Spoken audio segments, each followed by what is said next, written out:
Hi, folks. I'm Leanne Little, and I'm owl about stories.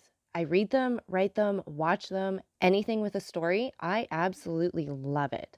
I especially love sharing them with other people, and what better way is there to start than with the classics? They're classics for a reason, right? They're amazing stories and absolutely timeless. Don't forget to hit up all those fancy buttons like, subscribe, follow, share, whatever you need to do. But most importantly, don't be afraid to reach out. I'd love to connect with you, so feel free to leave comments as you'd like, or you can even follow me over on my Buy Me a Coffee page, leannelittle.com, to message directly. So let's continue on with The Count of Monte Cristo by Alexandre Dumas. Chapter 53 Robert le Diable. The pretext of an opera engagement was so much more the feasible, as there chanced to be on that very night a more than ordinary attraction at the Académie Royale. Levasseur, who had been suffering under severe illness, made his reappearance in the character of Bertram, and, as usual, the announcement of the most admired production of the favorite composer of the day had attracted a brilliant and fashionable audience. Morcerf, like most other young men of rank and fortune, had his orchestra stall with the certainty of always finding a seat in at least a dozen of the principal boxes occupied by persons of his acquaintance. He had, moreover, his right of entry into the omnibus box. Chateau Renaud rented a stall beside his own, while Beauchamp, as a journalist, had unlimited range all over the theatre. It happened that on this particular night the minister's box was placed at the disposal of Lucien Debray, who offered it to the Comte de Morcerf, who again, upon his rejection of it by Mercédès, sent it to Danglars with an intimation that he should probably do himself the honor of joining the Baroness and her daughter during the evening, in the event of their accepting the box in question. The ladies received the offer with too much pleasure to dream of a refusal. To no class of persons is the presentation of a gratuitous opera box more acceptable than to the wealthy millionaire, who still hugs economy while boasting of carrying a knight's ransom in his waistcoat pocket. Danglars had, however, protested against showing himself in a ministerial box, declaring that his political principles and his parliamentary position as a member of the opposition party would not permit him to so commit himself. The Baroness had, therefore, dispatched a note to Lucien Debray, bidding him call for them, it being wholly impossible for her to go alone with Eugenie to the opera. There is no gainsaying the fact that a very unfavorable construction would have been put upon the circumstance if the two women had gone without escort, while the addition of a third, in the person of her mother's admitted lover, enabled Mademoiselle Danglars to defy malice and ill nature. One must take the world as one finds it. The curtain rose, as usual, to an almost empty house, it being one of the absurdities of Parisian fashion never to appear at the opera until after the beginning of the performance, so that the first act is generally played without the slightest attention being paid to it. The part of the audience is already assembled being too much occupied in observing the fresh arrivals, while nothing is heard but the noise of opening and shutting doors and the buzz of conversation. "Surely," said Albert, as the door of a box in the first circle opened, "that must be the Countess G." "And who is the Countess G?" inquired Chateau Renaud. "What a question! Now, do you know, Baron, I have a great mind to pick a quarrel with you for asking it, as if all the world did not know who the Countess G was." "Ah, to be sure," replied Chateau Renaud. "The lovely Venetian, is it not?" "Herself." At this moment the Countess perceived Albert and returned his salutation with a smile. "You know her, it seems," said Chateau Renaud. "Franz introduced me to her at Rome," replied Albert. "Well then, will you do as much for me in Paris as Franz did for you in Rome?" "With pleasure." There was a cry of "Shut up!" from the audience. This manifestation on the part of the spectators of their wish to be allowed to hear the music produced not the slightest effect on the two young men, who continued their conversation. "The Countess was present at the races in the Champ de Mars," said Chateau Renaud. "Today?" "Yes." "Bless me, I quite forgot the races." "Did you bet?" "Oh, merely a paltry 50 louis." "And who was the winner?" "Nautilus. I staked on him." "But there were 3 races, were there not?" "Yes, there was the prize given by the Jockey Club, a gold cup, you know, and a very singular circumstance occurred about that race." "What was it?" "Oh, shut up!" again interposed some of the audience. "Why, it was won by a horse and rider utterly unknown to the course." "Is that possible?" "True as day. The fact was, nobody had observed the horse entered by the name of Vampa, or that of a jockey-styled Job, when, at the last moment, A splendid roan mounted by a jockey about as big as your fist presented themselves at the starting post. They were obliged to stuff at least 20 pounds in weight of shot in the small rider's pockets to make him wait. But with all that, he outstripped Ariel and Barbare, against whom he ran, by at least 3 whole lengths. Was it not found out at last to whom the horse and jockey belonged? No. You say that the horse was entered under the name of Vampa. Exactly, that was the title. Then, answered Albert, I am better informed than you are, and know who the owner of that horse was. Shut up there, cried the pit in chorus, and this time the tone and manner in which the command was given betokened such growing hostility that the 2 young men perceived, for the first time, that the mandate was addressed to them. Leisurely turning around, they calmly scrutinized the various countenances around them, as though demanding some one person who would take upon himself the responsibility of what they deemed excessive impertinence. But as no one responded to the challenge, the friends turned again to the front of the theater and affected to busy themselves with the stage. At this moment, the door of the minister's box opened, and Madame Danglars, accompanied by her daughter, entered, escorted by Lucien de Bray, who assiduously conducted them to their seats. "Ha ha!" said Chateau Renaud. "Here come some friends of yours, Viscount. What are you looking at there? Don't you see they are trying to catch your eye?" Albert turned round, just in time to receive a gracious wave from the fan of the Baroness. As for Mademoiselle Eugénie, she scarcely vouchsafed to waste the glances of her large black eyes even upon the business of the stage. "I tell you what, my dear fellow," said Chateau Renaud, "I cannot imagine what objection you can possibly have to Mademoiselle Danglars. That is, setting aside her want of ancestry and somewhat inferior rank, which, by the way, I don't think you care very much about. Now, barring all that, I mean to say she is a deuced fine girl." "Handsome, certainly," replied Albert, "but not to my taste, which, I confess, inclines to something softer, gentler, more feminine." "Ah, well!" exclaimed Chateau Renaud, who, because he had seen his 30th summer, fancied him duly warranted in assuming a sort of paternal air with his more youthful friend. "You young people are never satisfied. Why, what would you have more? Your parents have chosen you a bride built on the model of Diana, the huntress, and yet you are not content." "No, for that resemblance affrights me. I should have liked something more in the manner of the Venus of Milo or Capua, but this chaste-loving Diana, continually surrounded by her nymphs, gives me a sort of alarm lest she should some day bring on me the fate of Actaeon." And indeed it required but one glance at Mademoiselle Danglars to comprehend the justness of Morcerf's remark. She was beautiful, but her beauty was of too marked and decided a character to please a fastidious taste. Her hair was raven black, but its natural wave seemed somewhat rebellious. Her eyes, of the same color as her hair, was surmounted by the well-arched brows, whose great defect, however, consisted in an almost habitual frown, while her whole physiognomy wore that expression of firmness and decision so little in accordance with the gentler attributes of her sex. Her nose was precisely what a sculptor would have chosen for a chiseled Juno. Her mouth, which might have been found fault with as too large, displayed teeth of pearly whiteness, rendered still more conspicuous by the brilliant carmine of her lips, contrasting vividly with her naturally pale complexion. But that which completed the almost masculine look Morcerf found so little to his taste was a dark mole, of much larger dimensions than these freaks of nature generally are, placed just at the corner of her mouth, and the effect tended to increase the expression of self-dependence that characterized her countenance. The rest of Mademoiselle Eugénie's person was in perfect keeping with the head just described. She, indeed, reminded one of Diana, as Chateau Renaud observed, but her bearing was more haughty and resolute.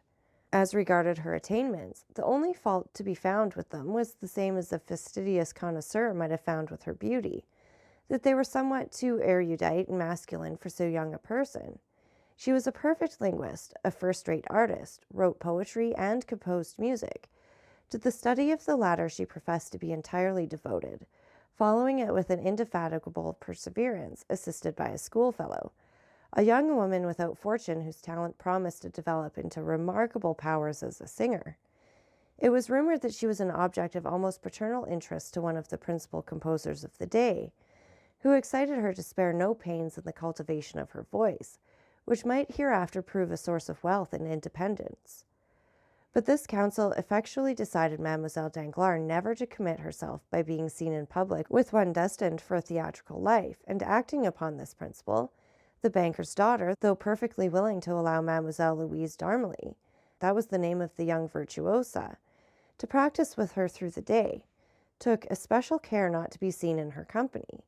Still, though not actually received at the Hotel Danglars in the light of an acknowledged friend, Louise was treated with far more kindness and consideration than is usually bestowed on a governess. The curtain fell almost immediately after the entrance of Madame Danglars into her box. The band quitted the orchestra for the accustomed half-hour's interval allowed between the acts, and the audience were left at liberty to promenade the salon or lobbies, or to pay and receive visits in their respective boxes. Morcerf and Chateau Renaud were amongst the first to avail themselves of this permission. For an instant, the idea struck Madame Danglars that this eagerness on the part of the young Viscount arose from his impatience to join her party, and she whispered her expectations to her daughter, that Albert was hurrying to pay his respects to them.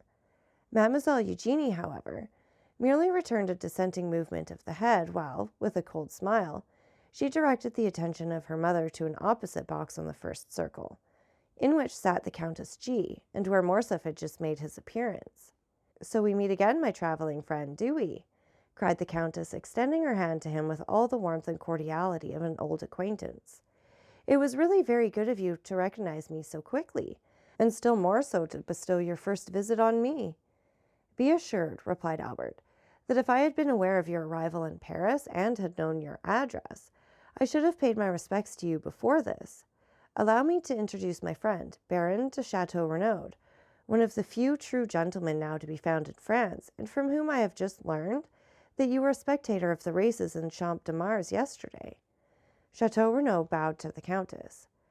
"So you were at the races, Baron?" inquired the Countess eagerly. "Yes, madame." "Well, then," pursued Madame G., with considerable animation, "you can probably tell me who won the Jockey Club stakes." "I am sorry to say I cannot," replied the Baron, "and I was just asking the same question of Albert." "Are you very anxious to know, Countess?" asked Albert. "To know what?" "The name of the owner of the winning horse." "Excessively, only imagine. But do tell me, Viscount, whether you really are acquainted with it or no." "I beg your pardon, madame, but you were about to relate some story, were you not? You said, 'only imagine,' and then paused. Pray continue." "Well, then, listen. You must know I felt so interested in the splendid roan horse, with his elegant little rider, so tastefully dressed in a pink satin jacket and cap, that I could not help praying for their success with as much earnestness as though the half of my fortune were at stake. And when I saw them outstrip all the others, and come to the winning post in such gallant style, I actually clapped my hands with joy. Imagine my surprise when, upon returning home, the first object I met on the staircase was the identical jockey in the pink jacket. I concluded that, by some singular chance, the owner of the winning horse must live in the same hotel as myself. But as I entered my apartments, I beheld the very gold cup awarded as a prize to the unknown horse and rider. Inside the cup was a small piece of paper, on which were written these words: 'From Lord Ruthven to Countess G.'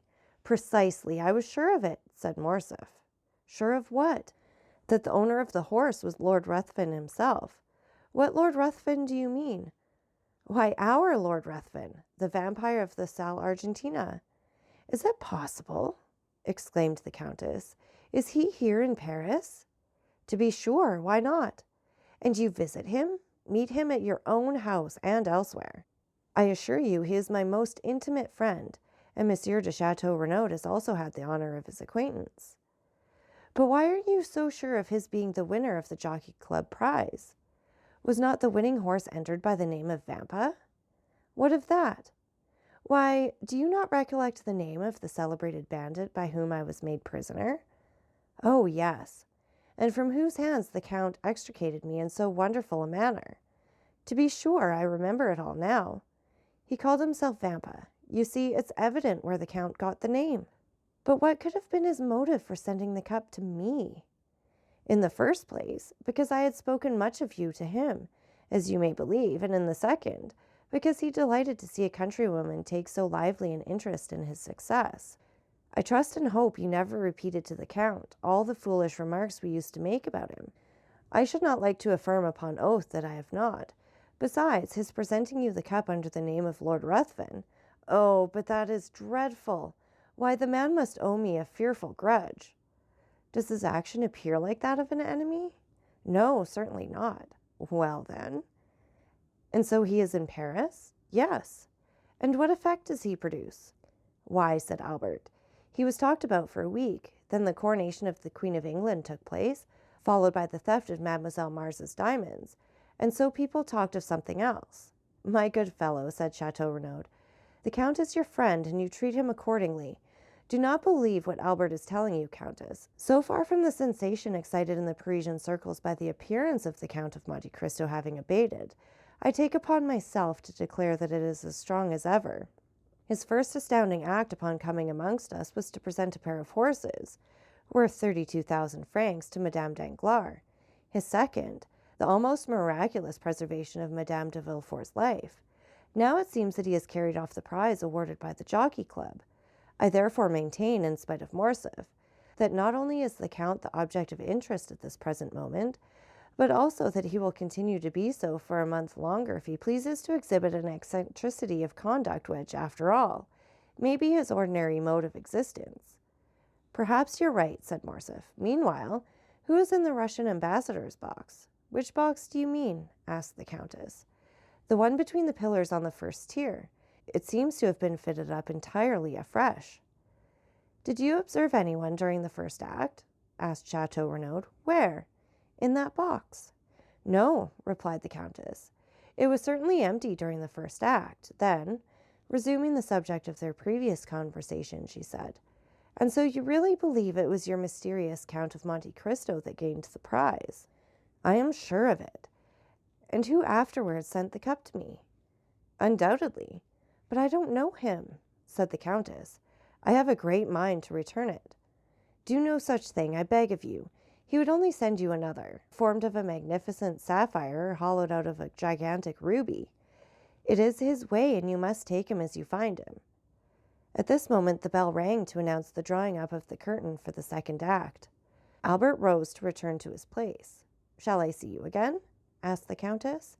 At the end of the next act, with your permission, I will come and inquire whether there is anything I can do for you in Paris. Pray take notice, said the Countess, that my present residence is 22 Rue de Rivoli, and that I am at home to my friends every Saturday evening. So now you are both forewarned. The young men bowed and quitted the box.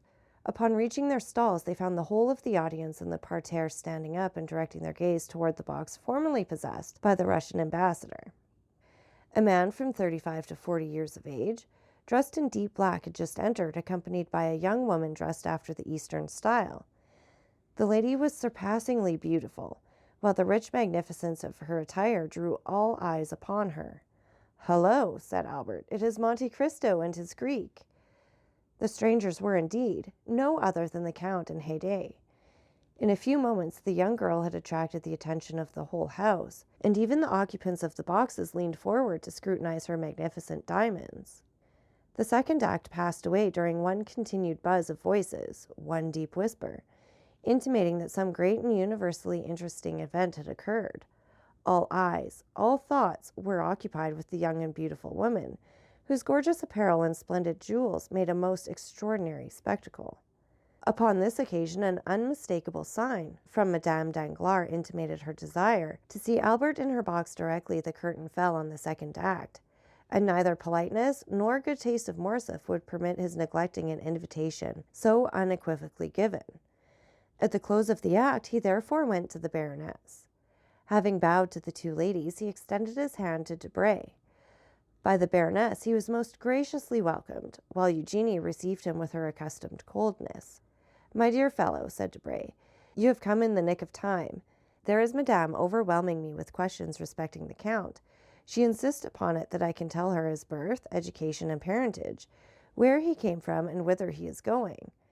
Being no disciple of Cagliostro, I was wholly unable to do this. So, by way of getting out of the scrape, I said, ask Morcerf. He has got the whole history of his beloved Monte Cristo at his fingers' ends, whereupon the Baroness signified her desire to see you." "Is it not almost incredible," said Madame Danglars, "that a person having at least 500,000 of Secret Service money at his command should possess so little information?"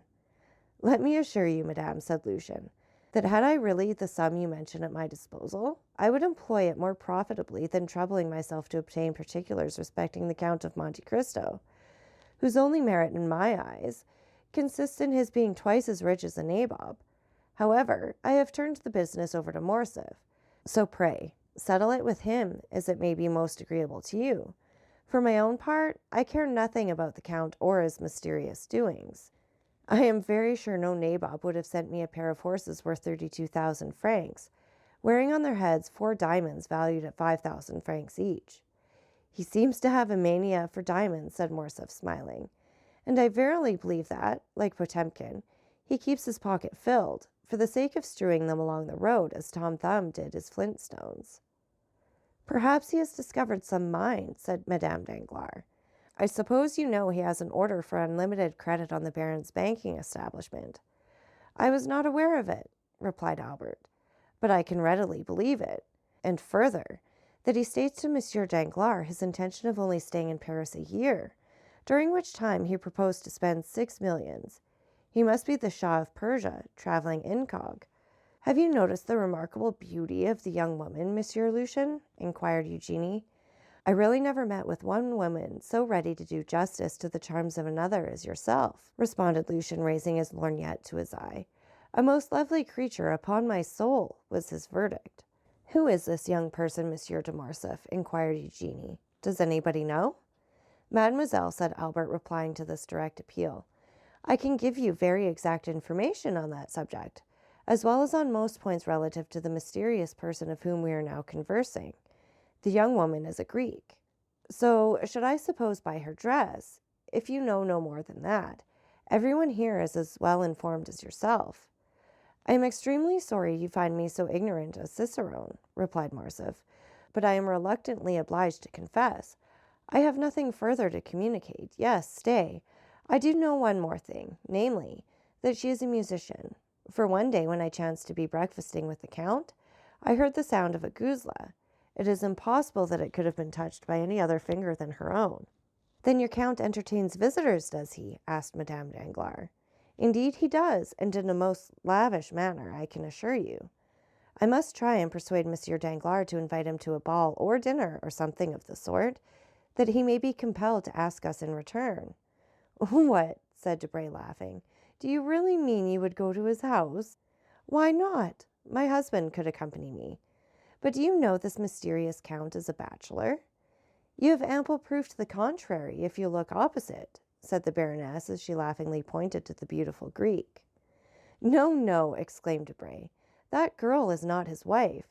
He told us himself she was his slave. Do you not recollect, Morcerf, his telling us so at your breakfast? Well then, said the Baroness, if slave she be, she has all the air and manner of a princess out of the Arabian Nights. If you like, but tell me, my dear Lucien, what is it that constitutes a princess? Why, diamonds, and she is covered with them. To me she seems overloaded, observed Eugenie.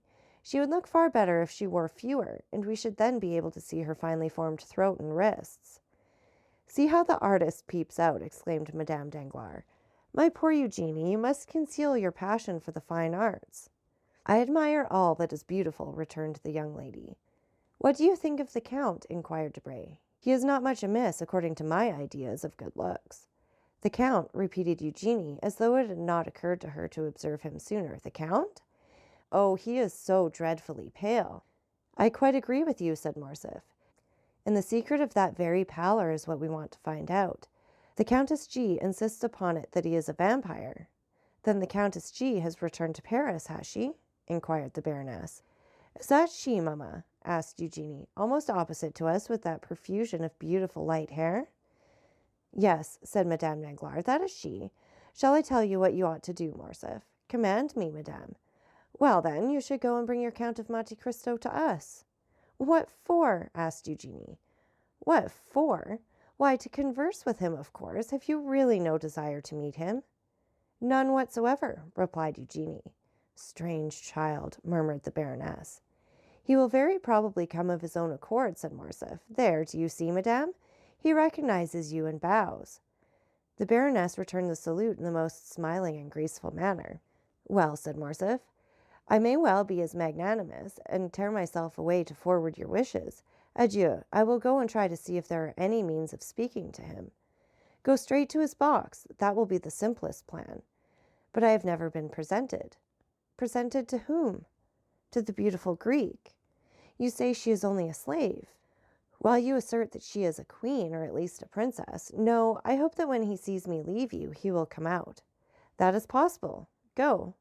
I am going, said Albert as he made his parting bow. Just as he was passing the Count's box, the door opened and Monte Cristo came forth. After giving some directions to Ali, who stood in the lobby, the Count took Albert's arm. Carefully closing the box door, Ali placed himself before it, while a crowd of spectators assembled around the Nubian. Upon my word, said Monte Cristo, Paris is a strange city, and the Parisians a very singular people. See that cluster of persons collected around poor Ali, who is as much astonished as themselves. Really, one might suppose he was the only Nubian they had ever beheld. Now I can promise you that a Frenchman might show himself in public, either in Tunis, Constantinople, Baghdad, or Cairo, without being treated in that way. That shows that the Eastern nations have too much good sense to waste their time and attention on objects undeserving of either. However, as far as Ali is concerned, I can assure you, the interest he excites is merely from the circumstance of his being your attendant, you who are at this moment the most celebrated and fashionable person in Paris. Really? And what has procured me so flattering a distinction? What? Why, yourself, to be sure. You give away horses worth 1,000 louis. You save the lives of ladies of high rank and beauty under the name of Major Black. You run thoroughbreds ridden by tiny urchins not larger than marmots. Then, when you have carried off the golden trophy of victory, instead of setting any value on it, you give it to the first handsome woman you think of. And who has filled your head with all this nonsense? Why, in the first place, I heard it from Madame Danglars, who, by the by, is dying to see you in her box, or to have you seen there by others. Secondly, I heard it from Beauchamp's journal. And thirdly, from my own imagination. Why, if you sought concealment, did you call your horse Vampa? That was an oversight, certainly, replied the Count. But tell me, does the Count of Morcerf never visit the opera? I have been looking for him, but without success. He will be here tonight. In what part of the house? In the Baroness's box, I believe. That charming young woman with her is her daughter. Yes, I congratulate you. Morcerf smiled. We will discuss that subject at length some future time, said he. But what do you think of the music? What music? Why, the music you have been listening to. Oh, it is well enough as the production of a human composer sung by featherless bipeds, to quote the late Diogenes. From which it would seem, my dear Count, that you can, at pleasure, enjoy the seraphic strains that proceed from the 7 choirs of paradise. You are right in some degree. When I wish to listen to sounds more exquisitely attuned to melody than mortal ear ever yet listened to, I go to sleep. Then sleep here, my dear Count. The conditions are favorable. What else was opera invented for? No, thank you. Your orchestra is too noisy. To sleep after the manner I speak of, absolute calm and silence are necessary, and then a certain preparation. I know, the famous hashish. Precisely. So, my dear Viscount, whenever you wish to be regaled with music, come and sup with me. I have already enjoyed that treat when breakfasting with you, said Morcerf. Do you mean at Rome? I do. Ah, then, I suppose you heard Haydée's guzla. The poor exile frequently beguiles a weary hour in playing over to me the airs of her native land. Morcerf did not pursue the subject, and Monte Cristo himself fell into a silent reverie. The bell rang at this moment for the rising of the curtain. You will excuse my leaving you, said the Count, turning in the direction of the box. What? Are you going? Pray, say everything that is kind to Countess G. on the part of her friend the vampire. And what message shall I convey to the Baroness? That, with her permission, I shall do myself the honor of paying my respects in the course of the evening. The third act had begun, and during its progress the Count of Monte Cristo, according to his promise, made his appearance in the box of Madame Danglars.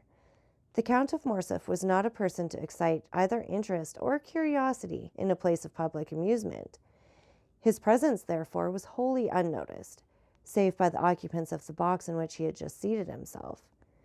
The quick eye of Monte Cristo, however, marked his coming.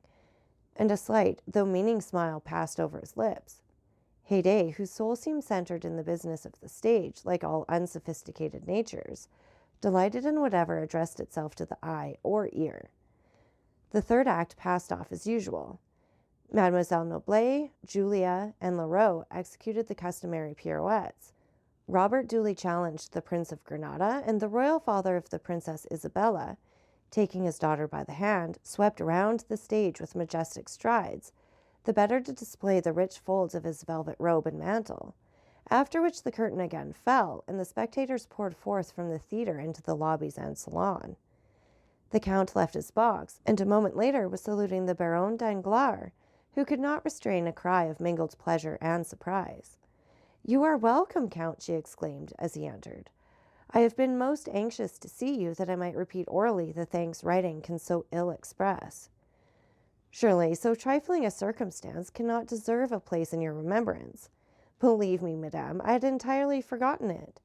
But it is not so easy to forget, monsieur, that the very day after your princely gift saved the life of my dear friend, Madame de Villefort, which was endangered by the very animals your generosity restored to me. This time, at least, I do not deserve your thanks. It was Ali, my Nubian slave, who rendered this service to Madame de Villefort." "Was it Ali," asked the Count of Morcerf, "who rescued my son from the hands of bandits?" "No, Count," replied Monte Cristo, taking the hand held out to him by the general. "In this instance I may fairly and freely accept your thanks, but you have already tendered them, and fully discharged your debt, if indeed there existed one, and I feel almost mortified to find you still reverting to the subject. May I beg of you, Baroness, to honor me with an introduction to your daughter?" "Oh, you are no stranger, at least not by name," replied Madame Danglars. "And the last 2 or 3 days we have really talked of nothing but you.